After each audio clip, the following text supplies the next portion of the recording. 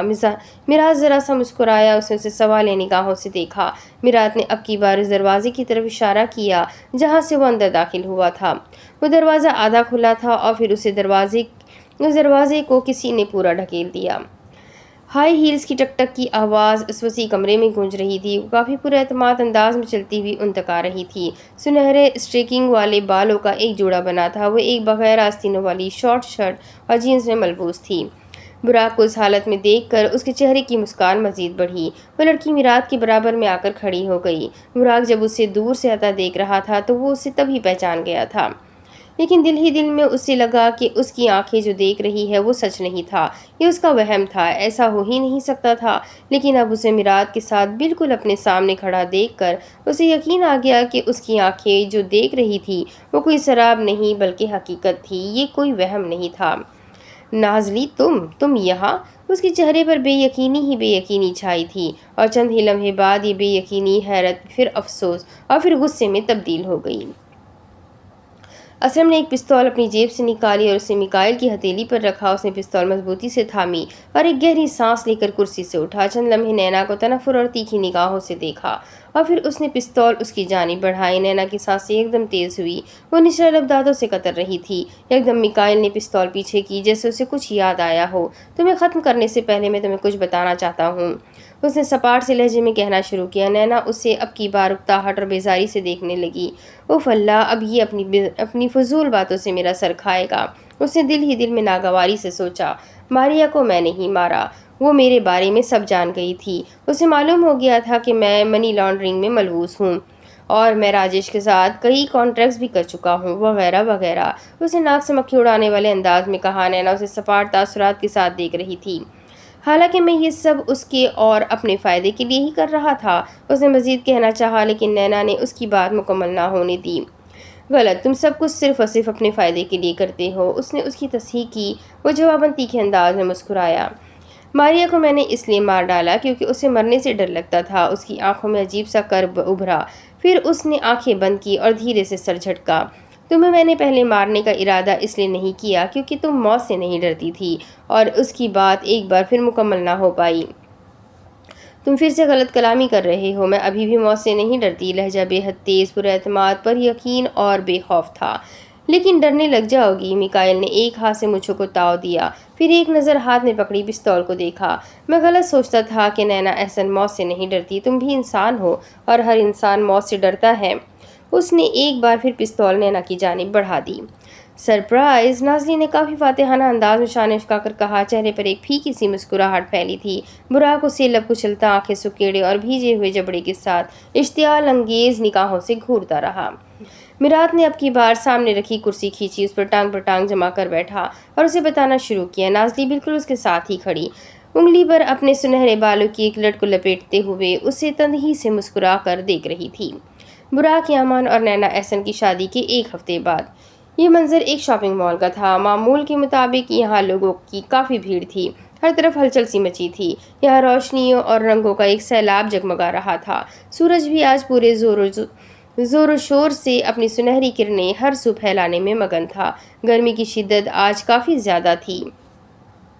دوسرے فلور کی ایک بوتیک کی ساری بتیاں روشن تھیں۔ وسط میں مخملی صوفے بچھے تھے، کپڑوں کے ریکس کونے میں تھے۔ مختلف پرفیومز کی اور نئے کپڑوں کی دل فریب خوشبوئیں ماحول میں رقص کر رہی تھیں۔